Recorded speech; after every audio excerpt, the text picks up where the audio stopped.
Magnanakaw ka! Ano ba problema mo? Nasaan ang anak ko? Ilabas mo si Catherine! Anong kalokohan mo, Scarlett? Nagmamaang-maangan ka pa? Hindi ako aalis dito hanggat hindi mo nilalabas ang anak ko! Nasaan si Catherine? Wala si Maya.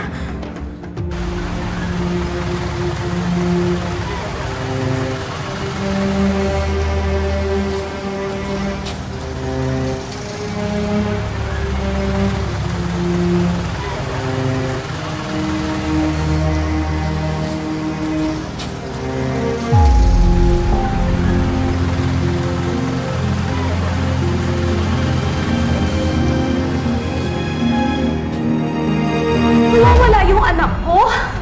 Ang kapal naman ang mukha mo magtanong. Sinungaling ka talaga? Ha? Napakahayop to! Napakahayop! Napakahayop mo yung anak ko! Tapos napakawala mo! Walang iya ka? Ha? Kumita na yan! Public ka! Kumita na yan drama mo, ha? Ilabas mo sa kapatid mo! Mas walang iya ka! Dito, lumalaban ka na? Ha? Ano? Ilabas mo si Catherine, hindi ako naniniwala sa'yo mula akong alam mo ka si Catherine! Hindi ako alas dito! Di ba kasama mo siya sa Boracay?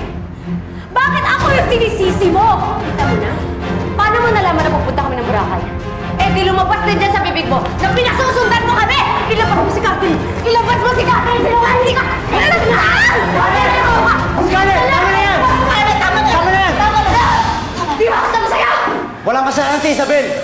Dahil magkasama kami sa mga oras na wala si Catherine! O ano? Malinaw na ba sa'yo, ha?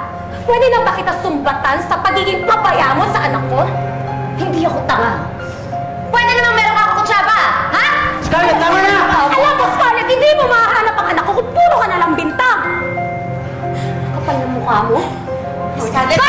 Tama na! Mabuti pa. Ipa-blatter natin sa pulis. Nag-aaksaya lang tayo ng oras dito. Halika na. Pwede po ba ako tumulong sa pagkahanap? Sa mukha mo! Para makita ko yung hanap mo! Kung aalis dito, ah. Tara na! Makakatikim ka sa akin! Palumpa mo! Sandali lang. Naiwanan mo itong bag mo sa jeep. Mabuti na lang, nakita ko agad ito. Kaya kinuha ko, ito. Salamat po. Ano nga palang pangalan mo? Maya po. Ah, Maya. Mag-iingat ka, ha? At saka yung bag mo, pakahawakan mo maigi yan para hindi mawala. Teka, alam mo na ba kung saan ka pupunta? Opo, sa Pasay po. Ah, Pasay? Pero ang laki ng Pasay. Kung wala lang talaga naghihintay sa akin ngayon, sasamahan na kita. Pero ganito na lang. Pagdating mo doon, sa dulo, sa rotonda, may mga pulis doon. Magtanong ka sa kanila. Ha? Okay? Opo. O sige, sana makita mo agad ang nanay mo at ipagdarasal kita. Ha? Mag-ingat ka. Opo, salamat. O sige, ang cute mo. Ingat ka. Bye. Isabel, ano na naman ba ito? Ma'am, pasensya na po kayo kung pati yung restaurant ko nadadamay sa gulo. Okay lang yun, Isabel. Hindi mo naman kasalanan kung sagutin ka ng babae na yun, eh. Ma'am, kasi po yung anak ko po, nawawala po siya.